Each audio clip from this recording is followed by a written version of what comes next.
The Cuckoo Search Algorithm holds significant importance in the field of optimization as it provides a powerful tool for solving complex problems efficiently.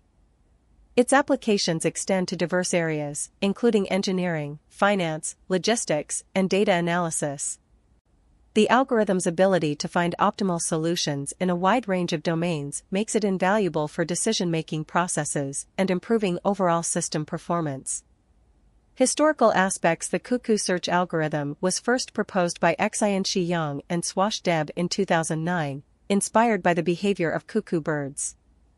The algorithm mimics the brood parasitism behavior of cuckoos, where they lay their eggs in the nests of other bird species.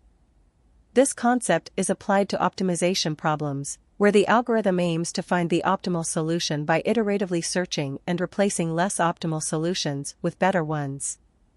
The algorithm has gained popularity due to its simplicity.